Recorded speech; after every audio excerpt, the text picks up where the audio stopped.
Competitiveness is an ever-changing game.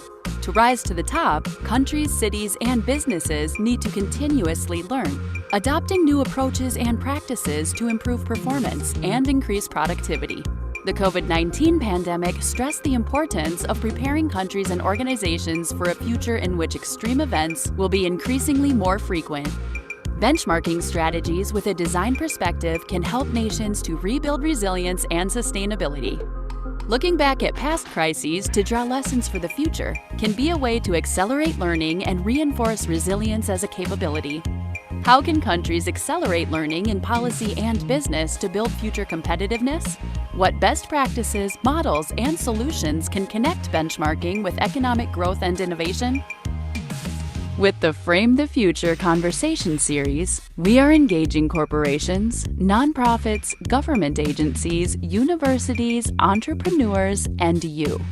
We are bringing forward 5 future-defining topics: innovation, partnership, sustainability, resilience, and inclusiveness. With each topic, we're bringing forward new ideas, sharing insights, and driving change. Join global leaders and us on November 3rd to frame the future of benchmarking.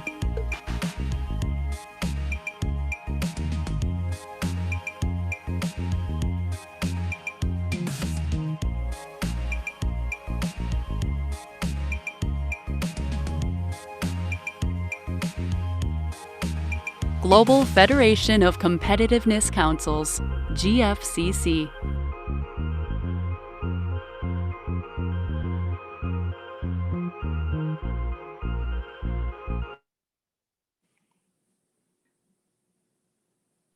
Hi, everybody. I'm Roberto Alvarez. I'm the Executive Director of the GFCC. Thank you so much for being here today. We're here for another GFCC Frame the Future conversation. This is about benchmarking. We started the series on June the 12th, 2021, and today we're having our closing session. But this will be continued. Please stay tuned because on December the 1st and the 2nd, we're having the GFCC Global Innovation Summit. The GFCC is a global multi-stakeholder organization. We combine universities, corporations, government agencies, and private sector councils and industry organizations. All combine our members and our fellows. We have a footprint in 30 countries today. And we are here to continue this multi-stakeholder conversation around the 5 future-defining topics that you've just heard about: innovation, sustainability, partnerships, inclusiveness, and resilience. As I said, this conversation about benchmarking is what we have today. And this session was organized and is being hosted in partnership with Japan Science and Technology Agency, JST. We're proud to have been working. We're proud to have JST as a GFCC member. And we could not thank enough our JST colleagues for helping us to organize and deploy the session. The session is also part of Science Agora. Science Agora is the main science festival in Japan, organized and hosted by Japan Science and Technology. It gathers leaders from different fields, sectors, and parts of the globe. We're broadcasting this session not just on Zoom, but on YouTube and the Science Agora YouTube channel. So for colleagues joining us from Japan, it's great to have you here. We know it's late night there, so thanks for being with us. So the conversation today, it's benchmarking, and we've been covering a variety of topics or competitiveness areas, decision areas, right? And benchmarking is one of those. Since the beginning, when the GFCC got started, we've been issuing a statement of competitiveness principles, and benchmarking has been one of the critical areas we've been addressing. As we heard, competitiveness is an ever-changing game. Learning and adapting are critical. And increasingly, as the world faces new shocks, countries, cities, and companies need to focus on resilience. And this gives you a kind of the flavor for our conversation today. Let me briefly comment about our speakers today. and I'll introduce the amazing group of leaders that we have here, and then I'll review the dynamics and we will get started. So joining us from London, we have Professor Colin Grant. Colin is the Vice President International for Queen Mary University of London. Great to have you, Colin. Colin is the chair of the British Council of Education Advisory Group. He was the founding chair of the Russell Group International Forum. Russell Group gathers all the leading universities in the United Kingdom. Colin has been working, living, and playing leadership roles across the globe from Europe, Latin America, Asia, in India, in China, and other parts of the globe. It's amazing to have you here, Colin. From Japan, we will have a video message from Dr. Michinari Hamaguchi. Hamaguchi-san is the president of Japan Science and Technology. JST, as well as Queen Mary University London, are GFCC members. And Hamaguchi-san also is the chairperson for the Japanese National Commission for UNESCO. He is the chairperson for the Council of Science and Technology under the Ministry of Education, Culture, Sport, and Science and Technology in Japan, MEXT. He's the former president of Nagoya University. He was trained as a medical doctor, and he's truly an inspiration for many of the things that we've been doing. From the United States, we are proud and delighted to have our chairman, Chad Holliday. Chad is the chairman of the GFCC. He's the chairman emeritus of the Council on Competitiveness. Until recently, he was the chairman of the board of the Royal Dutch Shell. He used to be in the past, he was the chairman of Bank of America, and DuPont was the CEO and chairman of DuPont. Chad sits on the board of Deere & Company and several other global companies. He's a member of the US Academy of Engineering, the UK Royal Society of Engineering. He has been playing a series of leaders around the globe. He's flying tomorrow to COP26 to talk about sustainability, climate change. He has been a champion for sustainability. And Chad, great to have you here as always. From Harare, Zimbabwe, we have Minister Sekai Nzenza. We are delighted to have Zimbabwe represented in the GFCC. The National Competitiveness Commission there has joined the GFCC recently. Minister Sekai has worked in several countries after receiving her PhD in Australia. He worked in Australia, in Tanzania, in Rwanda, Sri Lanka, and the United States in driving growth, economic development, social response. She returned to Zimbabwe, where she was the CEO, the managing director, Mathian Agri Zimbabwe. She joined the government of Zimbabwe in 2018 as Minister of Public Service, Labor, and Social Welfare. And from 2019 on, she has been the Minister of Industry and Commerce. It's an honor to have you here, Minister. We are delighted again to have Zimbabwe as part of the GFCC community. From Japan, we have Professor Yuichi Ono, who's the professor of international, he's the professor and head of the International Research Institute of Disaster Science of Tohoku University. He was he has worked for the World Meteorological Organization, the United Nations International Strategy for Disasters, and other global initiatives. He, after getting a PhD in geography, he worked in disaster risk reduction, looking at tornadoes in the United States, Japan, Bangladesh, other parts of the globe. He was one of the key leaders helping develop the Indian Ocean tsunami early warning system in after the tsunami in 2004. And he's the director of the Global Center for Disaster Statistics in partnership of the United Nations. And from the Washington, D.C. area, finally, we have GFCC president and founder, Deborah Windsmith, my friend, colleague, and boss. Deborah also is the president of the Council on Competitiveness in the United States.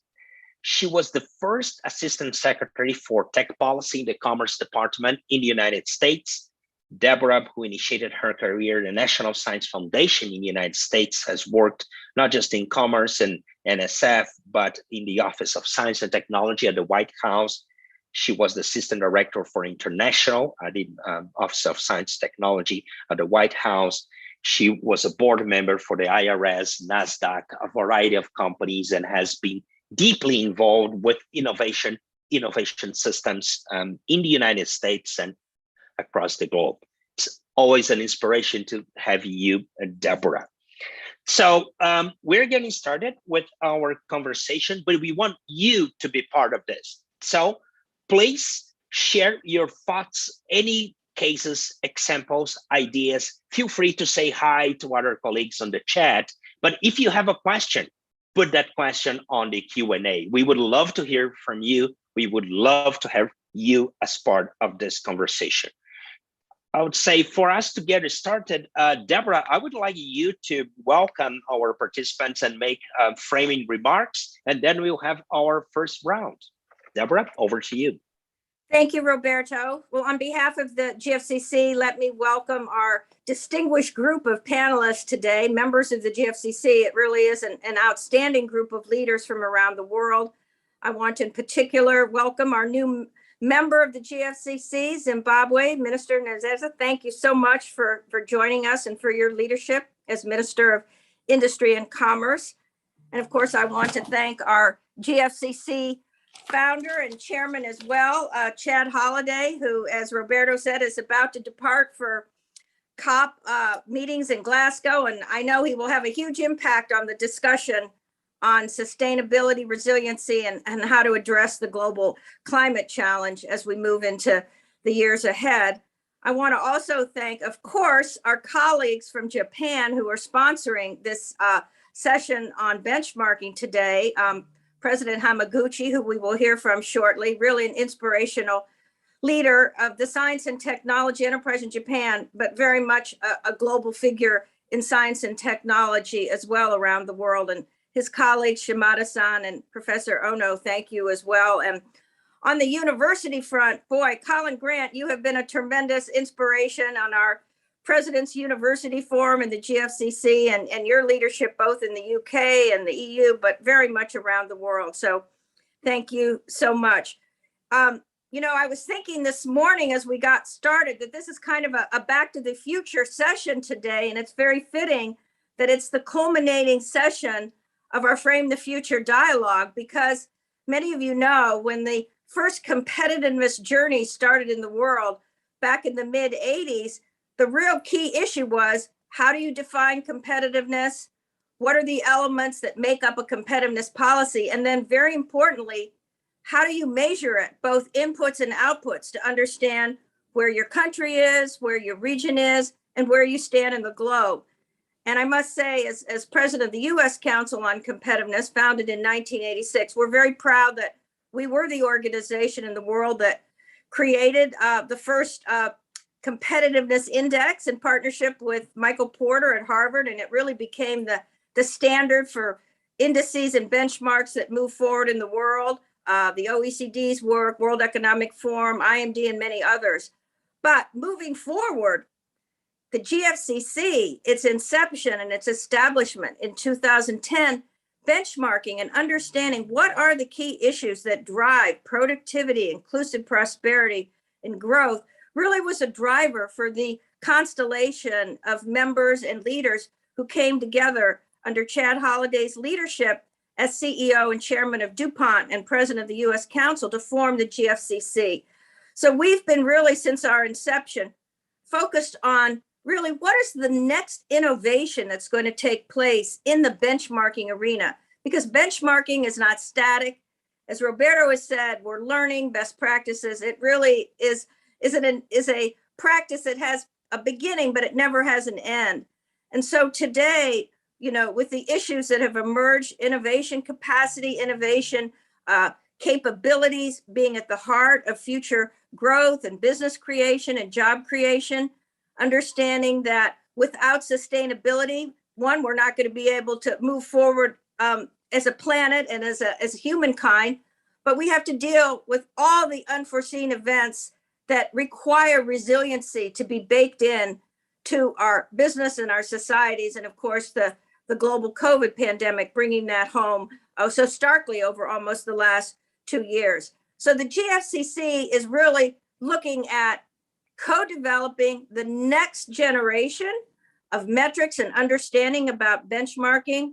Many of the issues that we're addressing are intangible as well as hardcore data. And so we're very proud that we have co-created with our founding partners in Brazil, the Global Competitiveness Index that really has been the first digital framework to take over 35 years of hardcore economic data and put this in a platform that is really dynamic and enables countries to understand where they are in their economic development curve, and very importantly, how to benchmark themselves against peers and to understand what areas they need to perhaps put more investment, more attention on, and where they're performing really outsized performance. So the Global Competitiveness Index is moving forward, and we look forward to developing that in the next era of the GFCC. And so I know we're going to have a great discussion on the future of benchmarking and key issues here. And I want to thank Roberto Alvarez for his leadership in the Frame the Future dialogue.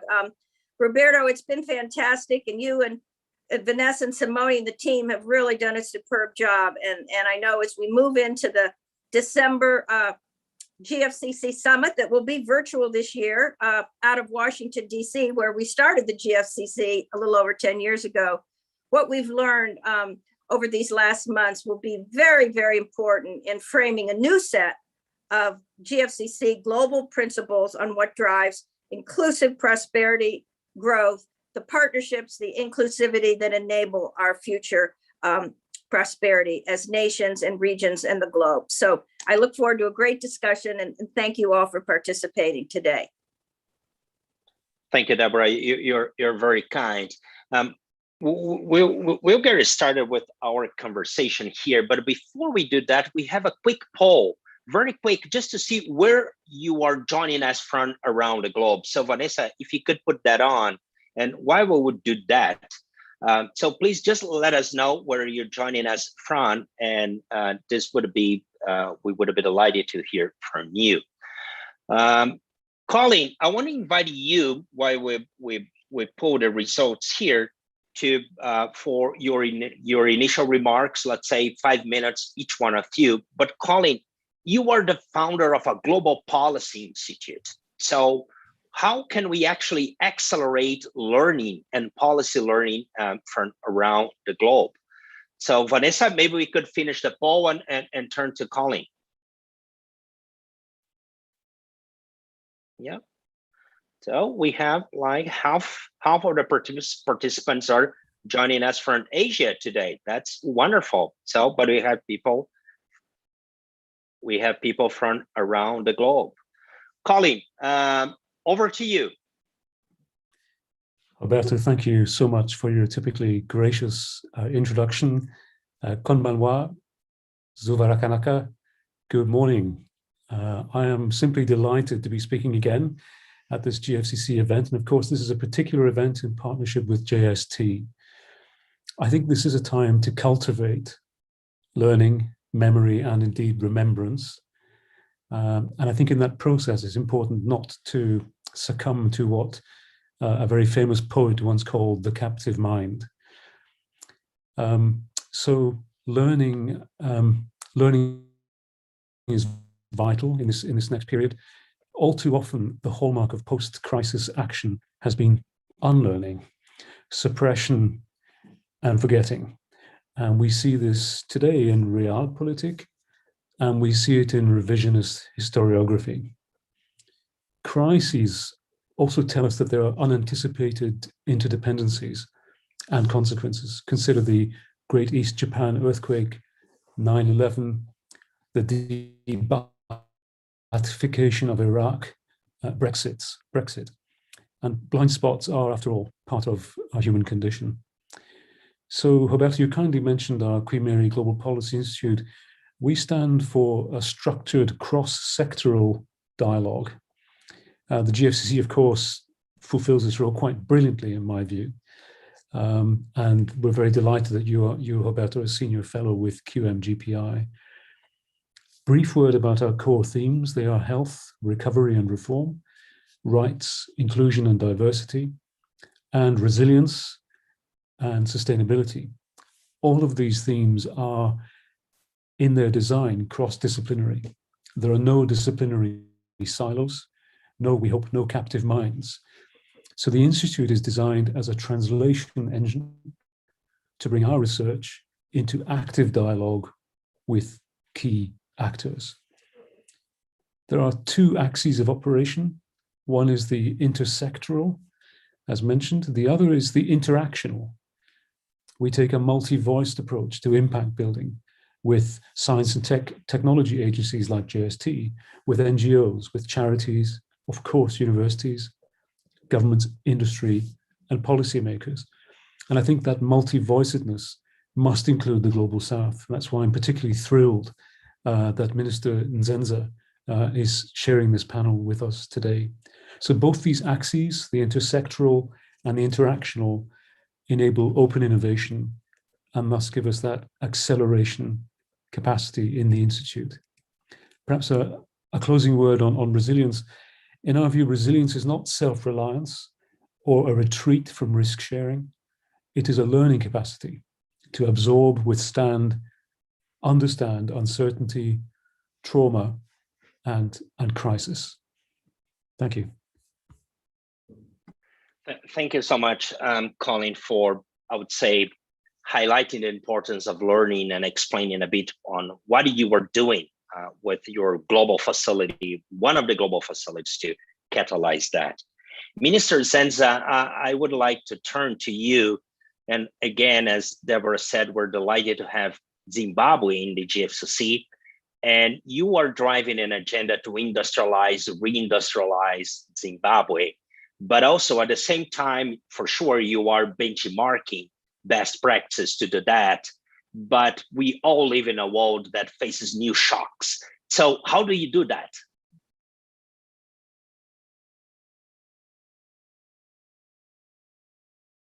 I think that you are muted, Minister Nzenza.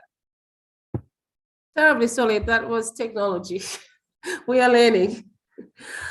Thank you so much for having me, Roberto, for chairing this meeting, and Deborah, thank you very much for your very warm welcome. Ladies and gentlemen, it is indeed my pleasure to be invited to this Global Federation of Competitiveness Councils, and also to be part of this panel on Frame the Future sessions, speaking specifically on benchmarking as a key theme. I am particularly impressed that through this Frame the Future series, the GFCC is exploring the themes that you capture very well to do with innovation, sustainability, inclusiveness, resilience, and partnership. And I want to say that my being part of this platform already captures the inclusive nature in which you brought Zimbabwe to this platform. And I'll speak a little bit later about issues to do with resilience. And firstly, let me say I bring everyone here on this platform greetings from my president, Dr. E.D. Mnangagwa. I know Zimbabwe has somewhat not been out there.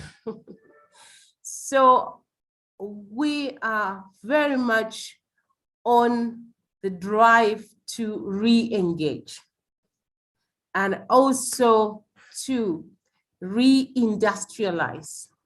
So you'll be asking why re-industrialize and why now? Ladies and gentlemen, I wouldn't be able to go back to the past, but you would know that Zimbabwe as a country had been in the media, not so much for positive reasons, but we are very much on a growth trajectory and on a re-engagement mandate, which has indeed duly been extended not only to the various countries, that are also on this platform, but also the countries that we're already in open conversations with. This discussion comes at a very important time where, like everyone else, we are recovering or grappling with the COVID-19 pandemic. At the same time, we have seen as a country that there are opportunities that can actually be made from the COVID-19 pandemic. Ladies and gentlemen, we were importing so many products before COVID-19 that we could produce ourselves. So when the borders closed as a result of COVID-19, we realized that here is an opportunity for us to be innovative. We were not making the PPEs, nor were we making massively any sanitizers, but our universities, through the innovation hubs, quickly learned how to make sanitizers, also how to make all those masks, the gowns, everything that was needed. And I'm proud to say that we are one of the best performing countries in Africa when it comes to COVID-19 prevention. And our vaccination rate is, so I'm told, is the highest in Africa at this stage. And also to point out, as some of you know about Victoria Falls, where a lot of tourists are coming, we have almost 98% reached herd immunity. And that has come as a result of quickly moving to accept that there is a crisis. We've also had our fair share of shocks. In three years ago, we had Cyclone Idai. The cyclone was massive, totally unexpected. And I think, Colin, I think you have been to Zimbabwe. It happened the cyclone happened in the eastern part of the country, whereby you'd see massive rocks falling from the hills. You see flooding and houses, cattle just being swept away. It had never happened before. That was a shock, but we learned to start the conversation fully on the meaning of climate change. We didn't have the language of climate change. Now, from a cultural point of view, I grew up in a village in Zimbabwe. The seasons were always on time, and we knew exactly what to grow. We didn't have to use fertilizers or chemicals. Everything seemed to be quite natural. But here we are. You've got the largest number of our population living in the villages. And how do we translate the meaning of climate change? So people fully understand that it's not going to rain the way it used to rain when our ancestors were around. But we've had to accept change. So when COVID-19 started, yes, there was a sense of resistance. That what kind of disease is this? Is it just a flu? Where has it come from? And there was a cultural shift, cultural change, again, the mindset of accepting this change. And this is why I'm able to talk about accepting change and resilience. But let me go back to issues of competitiveness. Zimbabwe's international re-engagement is one of our key priority themes. We are benchmarking with other nations who we are creating strong bilateral relations, engagements, and also exchanging skills and expertise within the subject of national competitiveness and industrial productivity. We are also at a stage where we have signed on to the Africa Free Continental Trade Area, where we as a country, as part of our reindustrialization agenda, we are taking a specific sectorial approach where we're quite clearly saying Zimbabwe is fortunate to have so many natural resources, But over a period of time, we had not utilized fully our natural resources. So our key strategies in the National Development Strategy 1, which was launched by our president last year, we are looking at what natural resources we have from the minerals we have, value addition, beneficiation, and manufacturing the final product within country. But at the same time, also embracing the regional value chains and ensuring that the products that we make within Zimbabwe meet quality standards and that they are competitive, so that within the region, we penetrate not only the regional value chains, but also the international value chains. We are therefore setting the targets for performance. And finally, I am convinced that working with institutions such as the Global Federation of Competitiveness Councils and other regional and international competitiveness bodies, we are going to be able to achieve the competitiveness that we so desire to achieve as we penetrate these international value chains. I want to thank you. Thank you so much, Minister Nzenza, and thank you again for choosing the GFCC to be one of the platforms to re-engage globally. As you said, we're delighted to have you. And you just mentioned a few things here that I believe provide a good cue for what we will hear next about resilience, climate change, changes in regimes, in crops and hydrological regimes. So thanks for raising that. It's unfortunately we're not having Hamaguchi-san live, but we have a video message from him that we will play now. So if you could pull the message, Simone and Vanessa, that would be great. Hello, everyone. I'm Michinari Hamaguchi, President of the Japan Science and Technology Agency, JST in short. We are very proud to be a session partner of the GFCC's Frame the Future series, which explores competitiveness issues through the lenses of 5 future-defining traits: resilience, partnerships, inclusiveness, innovation, and sustainability.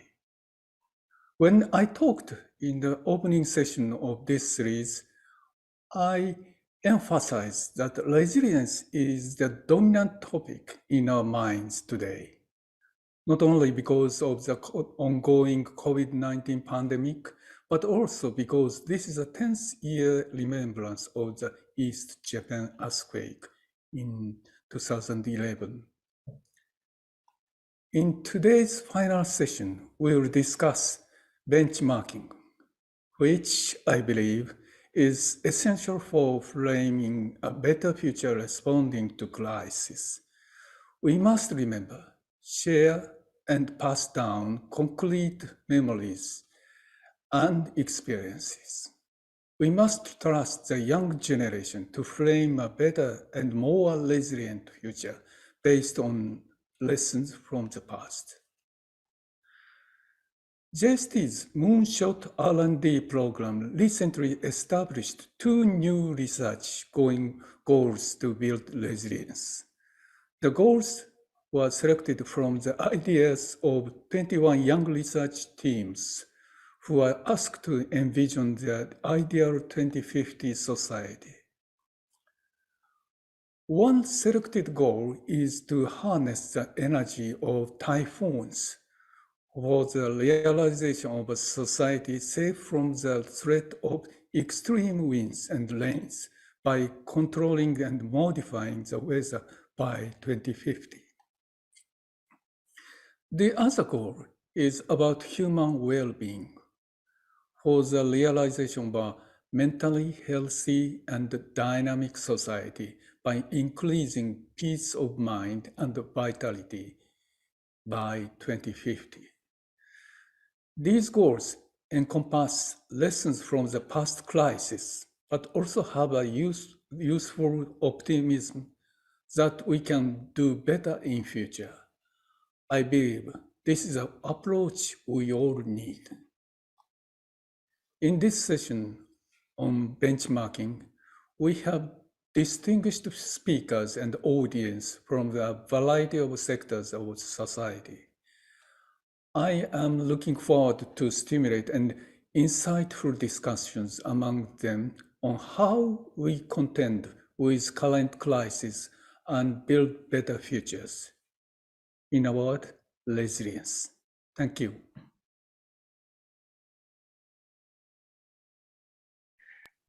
Amazing. And I think that provides a wonderful connection for us to invite Professor Ono for his remarks. Professor Ono, how can we accelerate learning in policy and business, especially in light of the things in which you have been working on?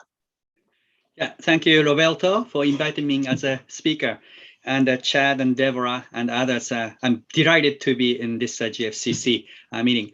So I'd like to start with this, as Mr. Hamaguchi mentioned, this Great East Japan tsunami, earthquake and tsunami. It's been 10 years. Then, first of all, we had a similar level of tsunami in 1896, 100 years ago. Then the number of killed, number of deaths was about 20,000. Almost same as 2011.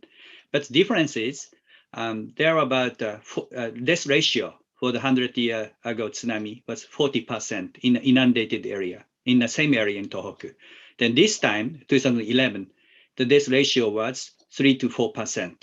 So if there is no disaster risk reduction measure early warning system, we would have about 200,000 people killed by the recent tsunami. So we have the power of this preparedness, disaster risk reduction. And if we talk about the Indian Ocean tsunami, there was no early warning system for the Indian Ocean tsunami. So many people, 100,000 people were killed. So it means a greatness of the early warning system and preparedness. But the early warning system can only save perhaps lives, not property. Even if the early warning is issued, we cannot save the properties. If inundated, there's no measures against this powerful physical wave, the property damage, houses would be destroyed, business would be destroyed. So that's a challenge for the future. And how we can prepare better for this kind of things, the disaster preparation, preparedness, mitigation, and those other structural measures are also important. Then how we can inspire the investment in disaster risk reduction. That's a challenge, current challenge. We hear that this climate change impacting the more disasters, typhoons, hurricanes, tornadoes in the future as well. How we can deal with that? Then one big problem I'd like to state in the beginning is that we don't have statistics on disaster loss and damage. National government, many national governments do not have this official statistics on data. So without sound data and statistics, how can policymakers build good policy in the future? That's one challenge area for the disaster risk reduction arena. And if we have good data, we can prepare better for the future. Where is some hazard, the extreme events are happening, frequency, location, and who are victims? More women or more men or more young people or elderly people, those details. We need those details now for planning for the future. And the climate change issue, they're now the hot topic, but I was associated with the UNFCCC work in this, not mitigation, but for adaptation, climate change adaptation. Because there's no sound data, it's very difficult for the governments or the community, global communities to prepare for the future. Without data, it's very difficult. So this is a challenge I would like to raise first. Then with better investment, this disaster could be reduced significantly. I will have maybe some more comments and later with some solution. So I stop with right now. Thank you. Thank you, Professor Ono, for highlighting the importance that preparedness will have for organizations and nations going forward.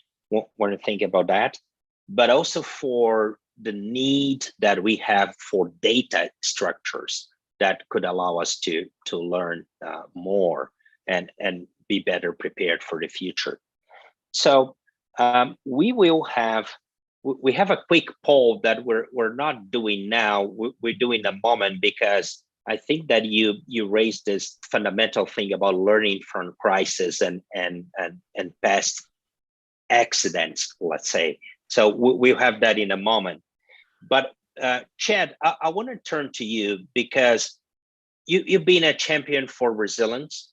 You led the reports, you chaired the reports that the Council on Competence has created on resilience. And I remember some of the conversations that we had here over Zoom in our Frame the Future series, you mentioning how the company where you were working with has adapted and created some innovative solutions to address like the pandemic, right? So over to you, Chad. We would be delighted to hear your comments and insights on resilience and how to be better prepared for the future. Roberto, thank you very much. Minister Zinzas, thank you so much for being a part of us today. I really enjoyed your comments. I think it's really enlightening to what we're doing. Looking forward to working with you in the future. Resilience it means a lot of different things to a lot of different people. And it's so critical, as some of my colleagues on the panel have already said. I would like to stress one aspect of resilience, and it comes from my work with the United Nations when the then Secretary General Ban Ki-moon would say, energy is the golden thread that allows us to do everything else we're trying to do. He said it more elegantly than that, but that would be how I would summarize it. We are in the middle of a major energy transition. It's a critical transition that we must make, but let me describe it as a very bumpy road. And it's fundamentally a bumpy road because our current energy system, although it has significant drawbacks in terms of fossil fuels, they can be stored quite easily for the peaks and valleys. The new energy system, as of yet, does not have that flexibility. So we've got this issue that we must travel this bumpy road. We must start adapting more renewable systems, yet without that good backup reserve. The world is facing today skyrocketing prices of oil and gas, natural gas, because the system is not yet smooth. That's the fundamental reason why that's happening. So as we think about building resilience in so many different things that have been named, if we can't get resilience in our energy system as we go, I think the other is going to be very difficult. So for this first round of the panel, I'd like to leave that as the message of how do we make progress toward a more renewable world, but deal with the realities that people need heat and electricity and light today. And we must do both. Thank you. Thank you. Thank you so much, Chad. Deborah, I will turn to you to see if you would have any reflections on what we just heard, any questions that you'd like to pose to everybody. Thank you. Well, this was a great first round, and I want to continue the discussions with our panelists. So let me just say, I think the theme of learning from the past as we navigate to the future came out in everyone's remarks. And as Chad Holliday just said, you know, achieving resiliency is a very bumpy road. It has its ups and downs, but you know, there are certain fundamental capabilities to enable us to live and work and thrive as human beings, and energy is one. So Chad, I know you're going to be providing very insightful remarks and when you're at COP26 about how to navigate that. So, and of course, I want to thank very much Minister for her brilliant remarks, and also the power of memory that Colin mentioned, and learning, and that we have, you know, I always remember the wonderful moniker, and I don't know who said it, but I will quote it, you know, a nation that does not have a past does not have a future. So we need to meld all these things together to move into this new resiliency, sustainability future.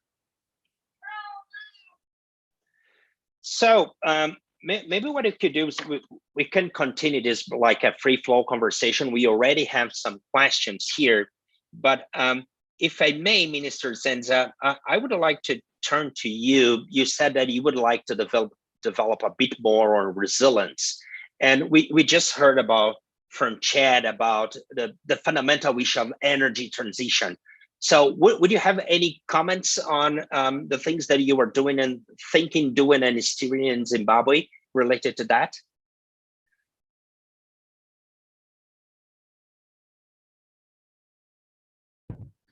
Thank you once again, Roberto. Regarding energy, as part of our strategy, we are looking at renewable energy. And certainly in terms of having the sun in Zimbabwe, we always boast that we've got 365 days of the sun. So it is time that we actually start utilizing that innovative technology when it comes to solar energy. The second point on energy, it's the issue of carbon emissions from coal. And that is an area that we are looking into in terms of reducing the emissions from coal so that we have a more sustainable approach to issues to do with energy. Thank you, Robert. Thank you so much.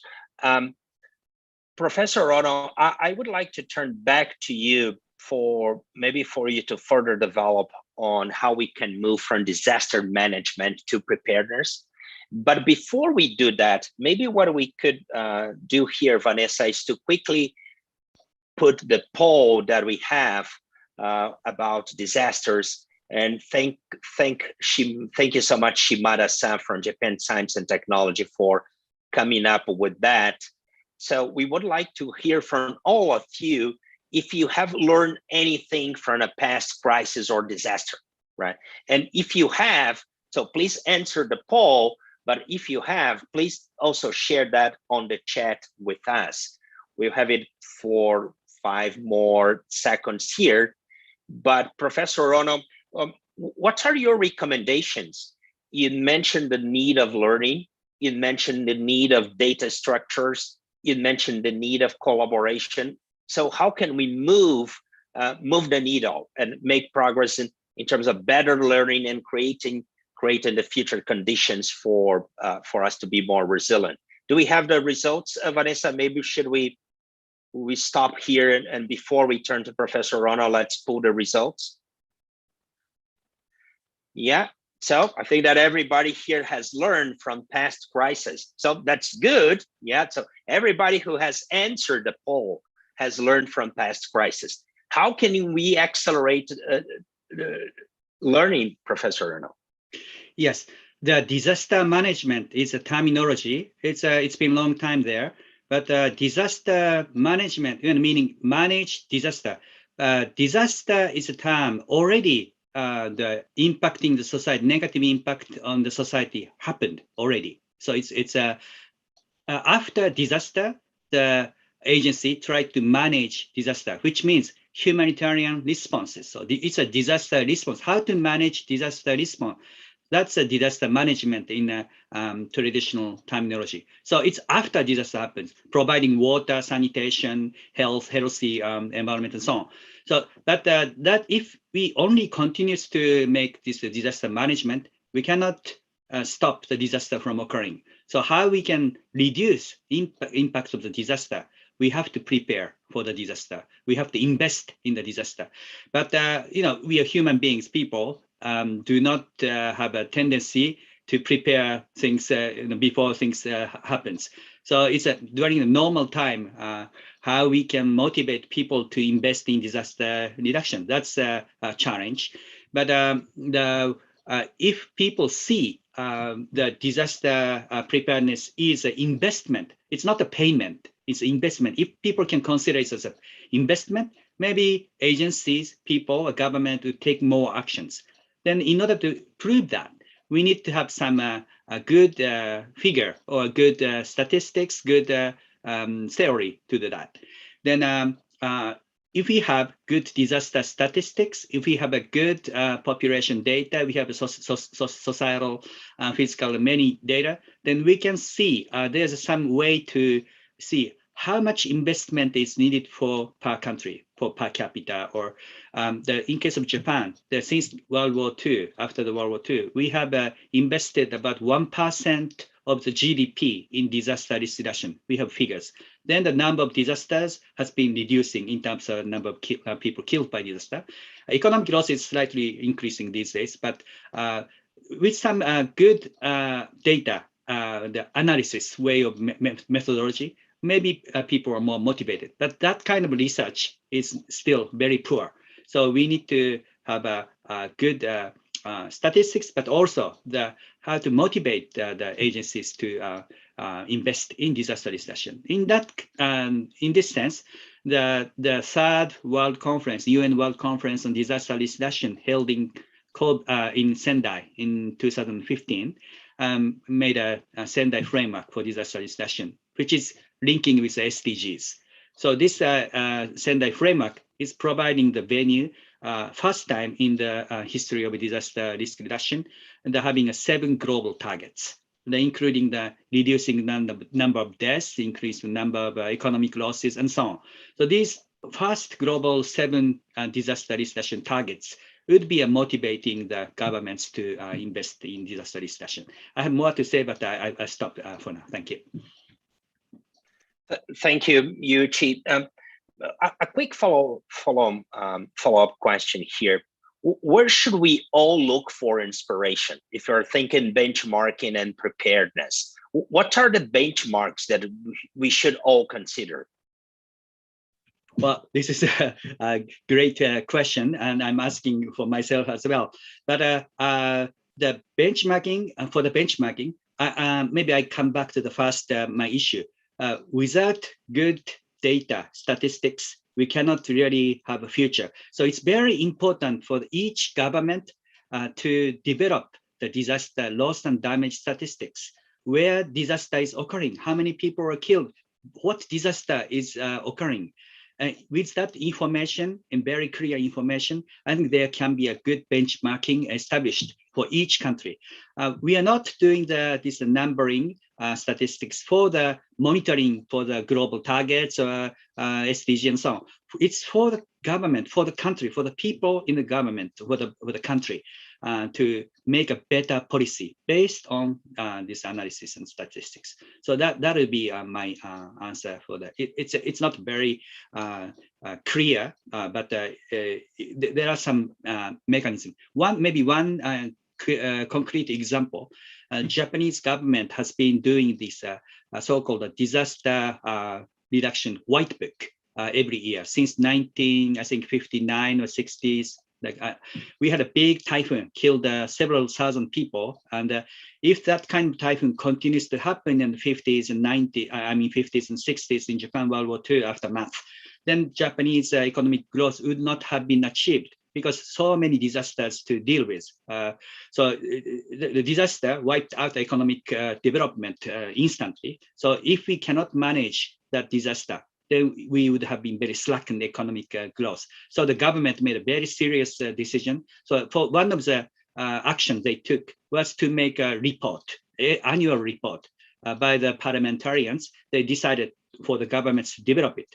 Then the disaster management section of the government started this white book. It containing statistics, but also policy. What policies were taken after the disaster? Then how can we mitigate the future disaster? So every year they are making this white book to be led by all the politicians, and not just the government people, but the people. It's publicly available. So that's one of the ways, the tools to impact the public, raising public awareness and education and the society, changing the society. That's one example. I think it was very clear what you said, indeed, that there's a gap to be filled here, that across the globe. So we need to address that gap. Chad, I want to turn to you for your comments. You led various initiatives related to resilience, including the reports that the Council has put together. And you mentioned resilience and the connections with energy transition. So what are your messages about these matters? Resilience is a very broad subject. From some of the original work that Deborah and I did together in this, we tried to predict the next issue, the next disaster, the next thing. And even though we had broad consensus of very diverse people coming up with ideas, our ability to do that was very poor. So I think what we've learned from that is if you spend so much time trying to predict exactly what's going to be your next issue, you'll probably come up short of your objectives. So what you must have is really strength in your basic systems in what you're doing. And that's how you become resilient. So you have to have good IT systems. You have to have well-trained people that know why they're doing their jobs as well as what to do in their jobs. So you can respond. And organizations that have those things tend to do very well through individual disasters and what's going on. So I would say, focus on the fundamentals, focus on your people, focus on your systems, and then they will have the toughness to get through. I would like to correct that in one way, though, and that's around climate change. My guess is if we poll the 71 participants on this call right now and said, you believe climate change is real and we must do something about it, my guess is we'd get about 71 that would say that. But then if you start talking about how will we feel the impacts of climate change over the next couple of decades, what will really happen to us that we must be resilient to, I think the numbers will drop off greatly. Will there be more heat waves? And what will that do, perhaps in a very devastating way, to people that have no access to air conditioning of any kind? Will there be more floods? Or will we just have an average temperature going up, which will be a little sea level rise over time and eventually be a problem? These are questions we don't know the answers to. But I think some work to understand for each individual country or sector to what are the really critical ones to them that could impact them in the next couple of decades, and take a hard look at the science and see what it can tell us. What can it tell us for sure? What can't it tell us not? I think that's worthwhile and something we miss sometimes. Thank you. Thank you, Chad. If I may, Chad, a very quick follow-up question here.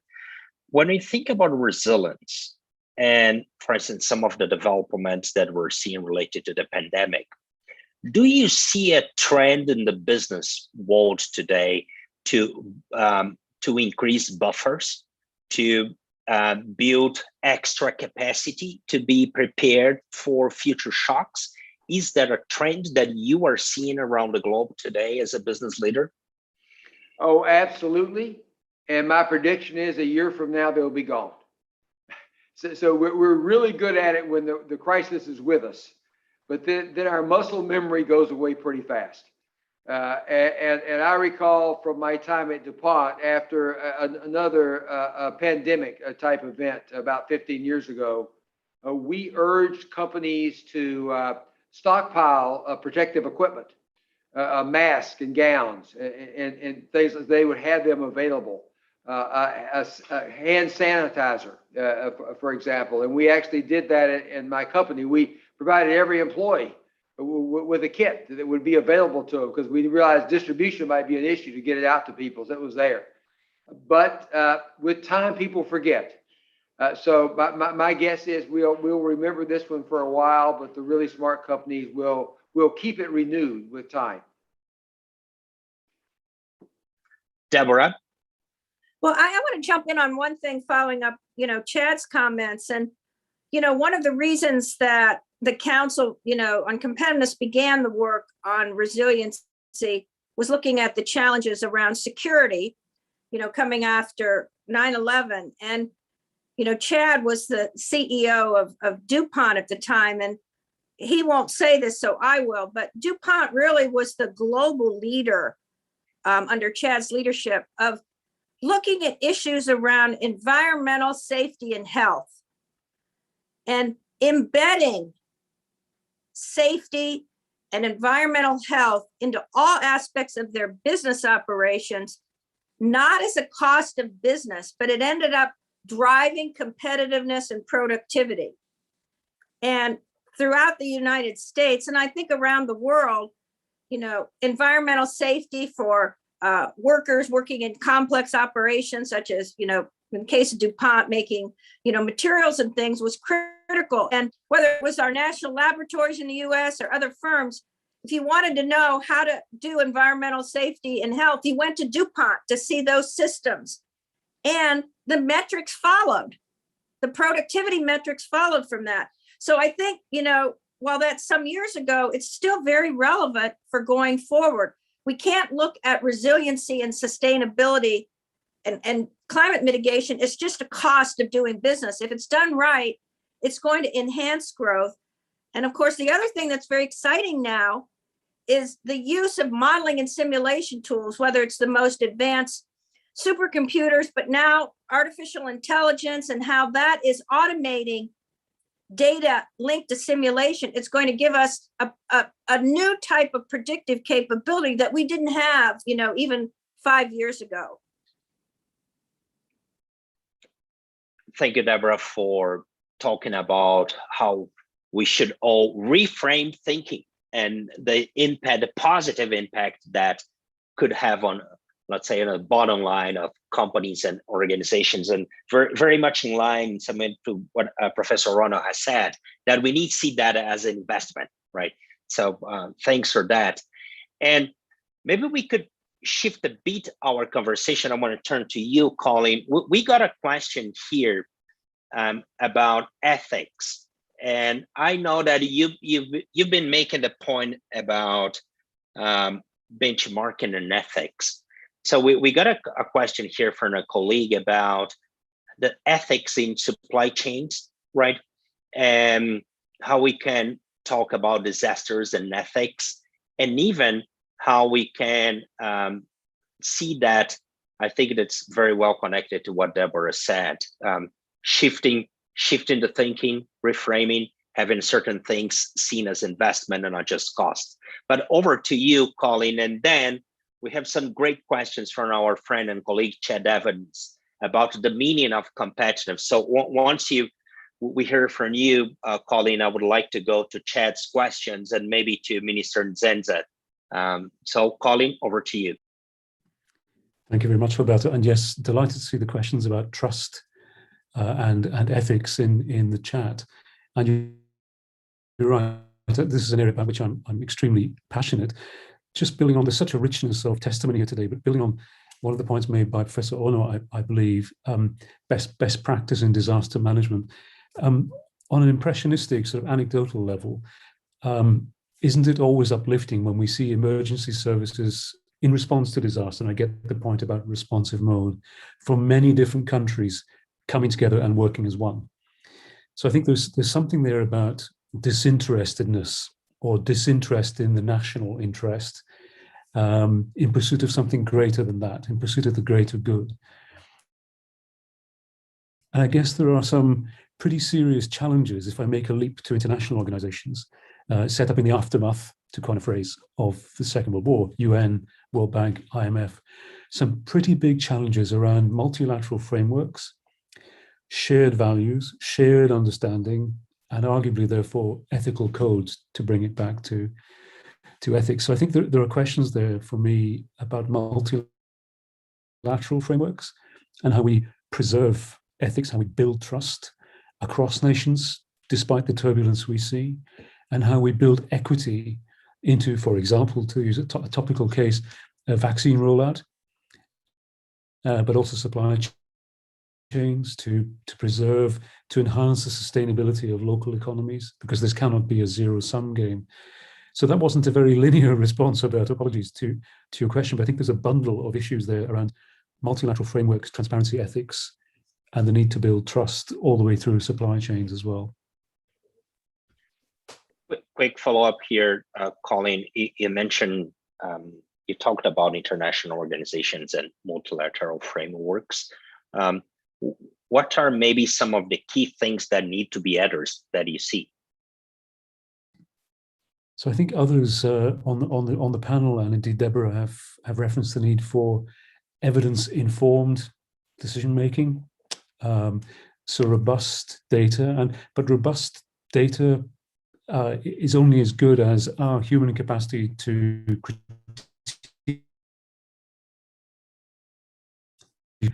nurture critically minded citizens across all of our territories to be able to manipulate, to be able to interrogate and challenge the data. To think of another non-conventional but very dominant international organization, think of Facebook, now Meta, thinking about the implications around ethics, inclusion, transparency, when such big players can seriously disrupt our existing order. So a few points there from me, Roberto.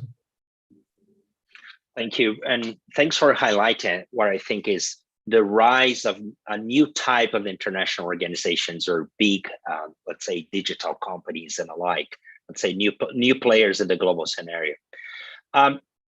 But as I said, we have a great question here from Chad Evans, our colleague and friend in the GFCC and the Council on Competitiveness. And Chad's question is like this: competitiveness has traditionally been a measure of long-term productivity growth rates, coupled with long-term living standards improvement, right? And his question is this traditional definition of value today?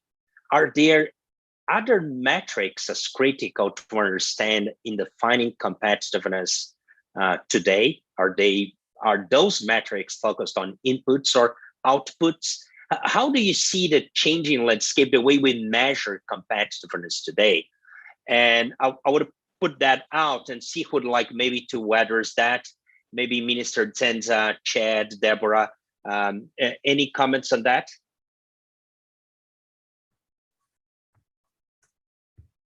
Thank you, Roberto. As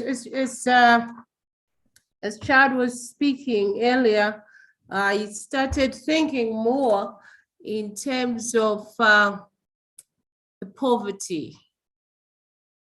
I think benchmarking for competitiveness is absolutely key. But given our situational context, one of the key priorities we need to look at is how do we alleviate poverty in order for us to be prepared to manage disaster. And then secondly, may I just go back again to the issues of memory, and I couldn't agree more with Colin Grant in terms of the importance of memory in helping us to frame the future. And certainly speaking as a Zimbabwean, we rely very much on oral history and looking back to what worked in the past as best practice and how we can use those lessons learned from the past for the future. And of course, the challenge is the shocks that we are getting now are unprecedented. And so we have to define new ways and new strategies of framing the future. Thank you, Robert. Chad. A great question and great add by the minister to the topic. I think we're at a point in time with where communications are globally. Sometimes we don't know what people really think. So I think what's very important is to be sure we're out asking them and listening to them and understanding. I look at this screen at Deborah in the state she lives in, the US, had a governor's election yesterday. Perhaps the side that lost wasn't listening very well, to what was happening. So I think if we think our views are the most important and we aren't really listening, we'll be missing a point. And so I would just stress that everyone needs to really take time to listen to people that you think you're representing or trying to help, and make sure you know what they really care about as you set your priorities. Deborah, would you like to add? Yes, building on what the minister has said and Chad and Colin, these last points. I mean, I think some of you know I'm an archaeologist and an archaeologist of ancient civilization. So I'm, by interested history in my life, very interested in looking through the continuum of history and how change has occurred and transformations and sort of great moments in human civilization where we see eruptions of evolution leading us in most cases to a more positive future. And what's very interesting looking at this pandemic and how we've responded, and the minister talked about, how there were some positive things. It's enabled Zimbabwe to realize they can and they must reindustrialize and do things that were not being done before the pandemic. But even now, lessons that are learned from the European defined Middle Ages of how pandemics, were handled, and how coming out of the plagues, you saw the whole transformation of society and the emergence of a middle class and guilds and everything. We're sort of, I think, at that point today, but in a different way. So memory and trust and learning, but also listening to people, because at the end of the day, and this has come out, I think all of us on this call this discussion will probably resonate with this. While we were frustrated and perhaps didn't like, the lockdowns and everything, we all, turned inward to our families, the things that matter to us as human beings. And in spite of technology and all the challenges, we do want our families to be strong and healthy and secure, and our children and the next generation. And that's why our generation, people on this call, we have a real responsibility for the next generation to set a framework for them, but building on our past that they can create a new future. And that's competitiveness. Yep. And I think that what you just said, Deborah, also Chad's point to a great extent, it's about empathy, right? And the need of empathy in some way to advance, not just in competitiveness and humanity. But we have another question, actually a set of questions here that I want to read and pose to you that are very much about technology. And back to Chad Evans, Chad is asking about what types of technology platforms can support and prepare competitiveness data going forward. I think that you, Professor Rono, mentioned, and Deborah has mentioned simulation, etc. So Chad is asking about artificial intelligence, quantum. What are those technologies, and maybe what's the role that an organization like the GFCC could play in that, helping to shape the global competitiveness metrics, leveraging those technologies. We also got several questions from a colleague here. I hit TBG, so not sure TBG if those are your initials, but about open data, decentralized data structures. What are the collaborative and open algorithms? How could we use those to address some of the things that we heard here today? So I want to turn to you, Professor Rono, because you're talking about a lot about data for your comments, but also this is a question that is open for everybody about technology, data, and let's say new models that we could use. Yes, there's so much issue here. The data, yes, open data is a recent trend. The accessibility to data is very important. For some researchers, that only limited number of people are having access to data is nonsense. It has to be openly available so that everybody can make some analysis and write a paper on that and to make an influence in the policy. But I'd like to follow a little bit on this Colin's remark on the trust, or you said the empathy, and Roberto. Well, when I was in the UN, it was very, for my main task was to make a good secretariat work, try to bridge the poor country and rich country, developing countries. Always the trust was a big issue. The climate change negotiation, the North and South, and even disaster reduction community. Every country looks for disaster to be reduced, But in reality, there was some argument, and it was not easy to solve. So having an agreement on certain criteria, certain benchmarking, it's always a negotiation and a good communication, but the trust, empathy is very, very important. How we develop that is a very fundamental issue. After the Great East Japan earthquake and tsunami in 2011, there was a loss of a trust from the public to the researchers, because no seismologist in Japan could predict the earthquake, mega earthquake of 9.0, nobody. And the Fukushima accidents, nuclear accident, that was a technological failure, and the preparedness not enough. So scientists lost the confidence and trust from the society. How we can rebuild a relationship, that communication, trust, those are very, very important matter beyond data issue. I think with trust, we can work on the technological matters. So how we can bring, then I would like to respond to some of the chat and chatting areas that one says that, the one I think he was a researcher 100 years ago. He said that Mr. Terada Torahiko mentioned that disasters comes when we forget it. So it's very important for us to remember disaster. And that remember disaster means we need to describe what happened exactly. And in each time the pandemics happens, and we talk about this Spanish flu of 100 years ago. There's very little description and the scientific analysis. It's very difficult for us to dig the information. There are some literature available, but many similar things are happening now.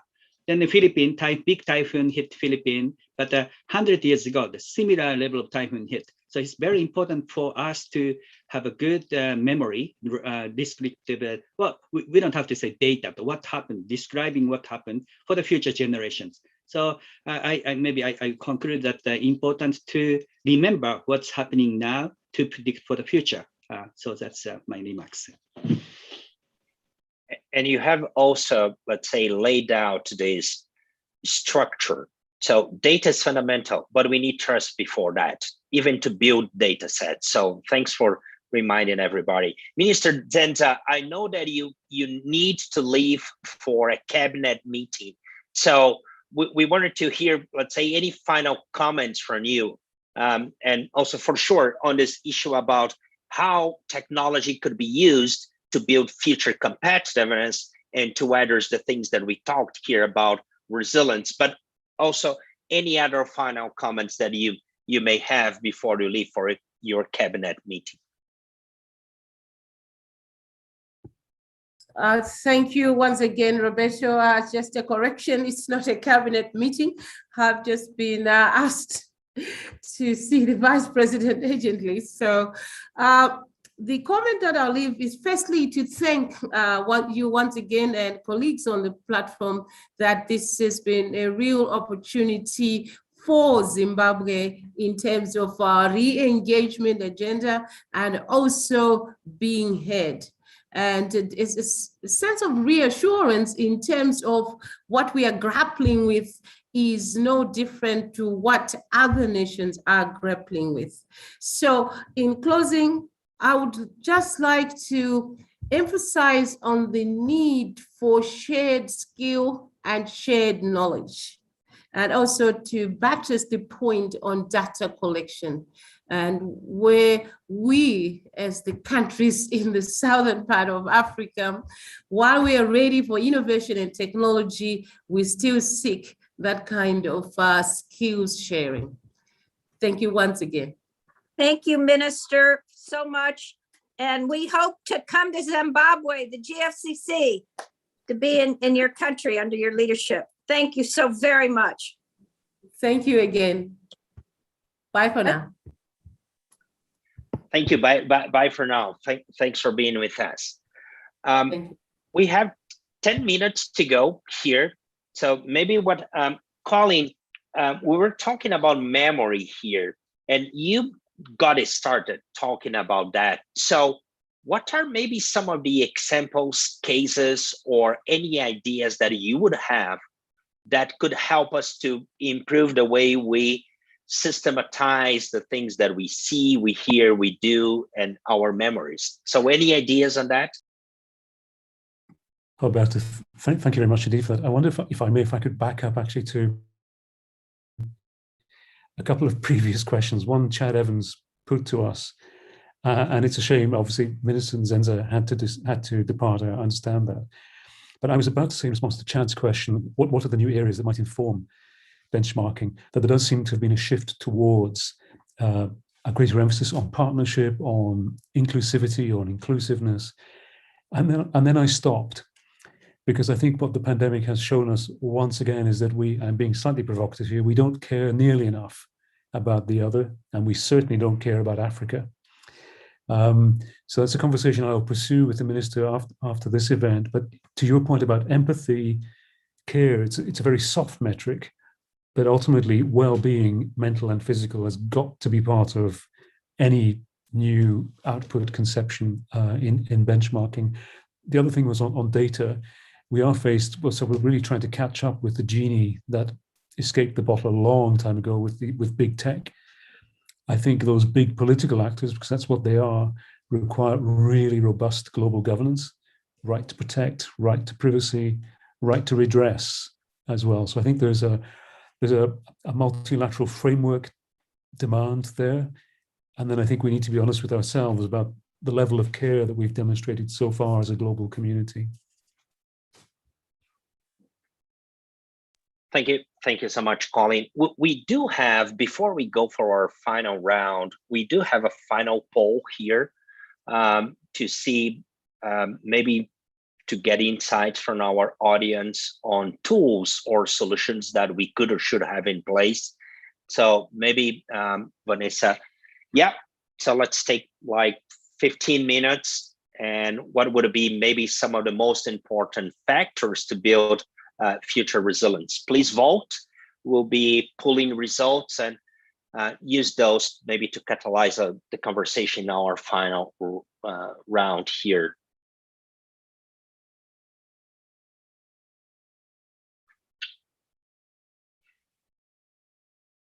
Are we ready for the results, Vanessa?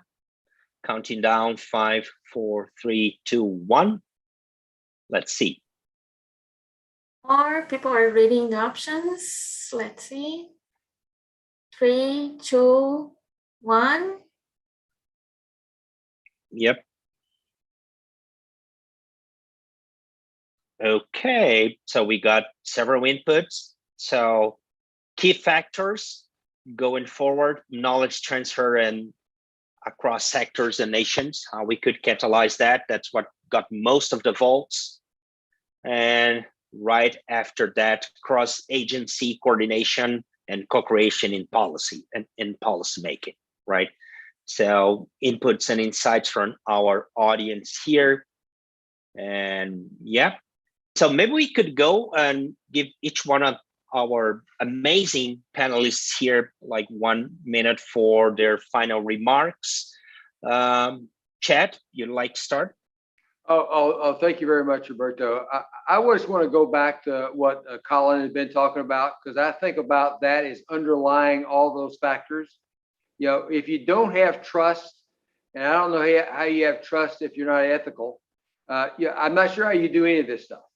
And so if you wait until you get into a crisis and then you say, now I'm going to try to build trust, it's too late. So I think what every human being and every organization, every country needs to think about is who is developing trust with really important to me, and start on that right now. So we start to really understand it and to see where you can build the trust. Because if you know you can really trust someone in a time of a crisis, that's a very valuable tool to have. Thank you. Thank you so much, Chad. Colin, would you like to go next? Certainly, Roberto, thank you. Couldn't agree more with Chad. So in terms of accelerating policy impact, really interesting to see that feedback from our audience today, that cross-sectoral working is key to the future. And I think that's going to require circulation of talent across sectors. We've become over-differentiated. We've become siloed. So opening up, throwing open the doors of our institutions, as they said in the late 60s, before my time, I hasten to add, is a good way forward. That intersectoral working, secondments across sectors, and taking that, as Chad Holliday said, that listening, dialogical approach to policy making. Thank you, Colin. And I think this is, Deborah will surely comment about that, but something that we've been emphasizing in the GFCC about the need for resources to circulate across sectors. Professor Ono, if I may, I just want to also to couple a question here that we got from our fellow Jerry Houghty about, let's say, future disasters. How to rank risk and how to determine where to spend money in order to be better prepared. So if you could, in your final remarks, maybe also address that. Yes, that's a great question. Where to focus the limited resources? That's very important. So, but disaster statistic data, this could be contributing to this. Where to, which area in your country is more vulnerable to disasters? Which part of the islands or coastal area or the river flooding zone? So the hazard maps, some chatting, and I saw the hazard map availability of hazard map would be a good target. But many countries and developing countries still don't have hazard maps. Japan and some US and these countries have it.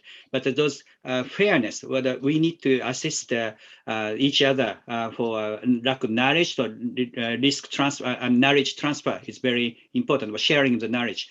But for the smooth communication issue, building trust among scientists and ordinary people and the government, the one good way is somebody mentioned it's disaster-related museums. People happily go to museums. It's not obligatory for going to the museum. We're happy to go to the museums, family members. So then these disaster-related museums are available in many countries. There's a hurricane museum in Galveston, Texas. I've been there. There's a tsunami museum in Aceh in Indonesia. There's many tsunami museums in Japan, Tohoku area, and so on. And also nuclear power plant related, accident related memorial and museums. So maybe, but many people do not know. We don't know where we go, where we travel. We don't know where to go. So I think now I'm preparing a list of these disaster-related museums for availability for the people who are interested, and also those museums under the pandemic, they're struggling because they had to close it. Then some are public, some are private owned. So it's sharing the challenges, how we better survive during this pandemic, for example. The sharing this disaster, networking of the disaster-related museums is one particular activity I'm going to contribute sometime in the future. Under the World Bosai Forum, World Disaster Risk Action Forum, we have been holding in Sendai after the tsunami every 2 years. So this is a the academic sectors, private sectors, governments, any kinds of people could join and share the practical solutions in DRR. So that's the venue we are trying to see. Beyond this academic field, we cannot manage things only by the academia. We have to work together. So this venue we are creating for the future, not only for Japanese, but for everybody in the world to reduce the disaster risk and raise public awareness and education. Thank you. Thank you so much for being with us and your practical recommendations. Deborah.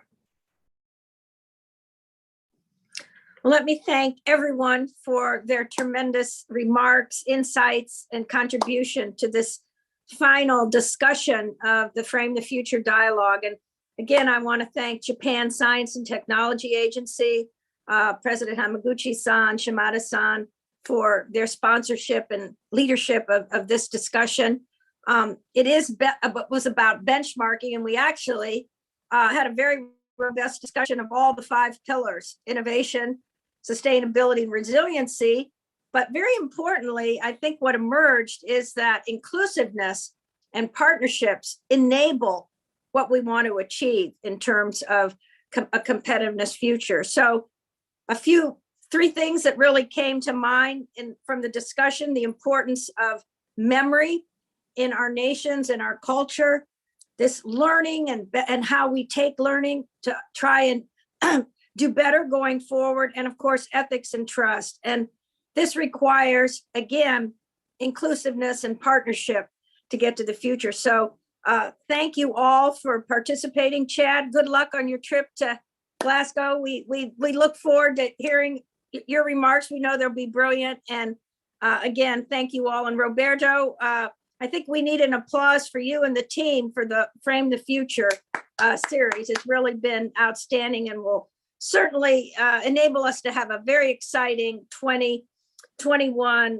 Global Innovation Summit this December. I'm sorry the minister is not with us for our picture, but I think that's our next step. And again, and I want to thank all our colleagues who've been online and so active in the chat as well. Thank you, Deborah. You're very kind. Chad, before we go, as Deborah just mentioned, you and you're heading to Glasgow tomorrow. Would you like to share maybe one final message, one message that you are taking there that we should all hear? Yes, if everybody could have the enthusiasm and the drive that you do, Roberto, our problems would be simple. Thank you so much. You're very kind. Okay, so as Deborah said, we have a GFCC tradition here. We're taking a group picture, so please look at the camera. We're doing that, and yeah, so let's have our cameras on. Yeah, thank you. We are not finishing this now. This conversation will be continued, as Deborah said, on December the 1st and the 2nd. We're having the GFCC Global Innovation Summit. It will be fully online this year. My colleagues Vanessa and Simone will put again here on the chat the link for you to pre-register. We have already developed the agenda. We're starting to share information about that. So please stay tuned. Check GFCC social media channels for updates.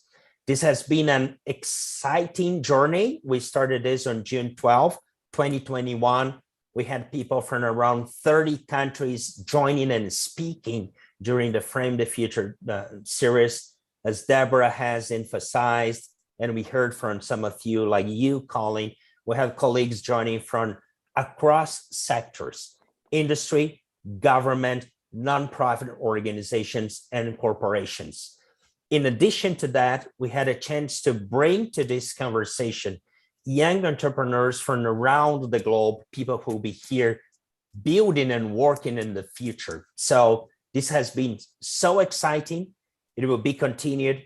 Please stay tuned. It has been a pleasure to be with all of you here. Bye-bye.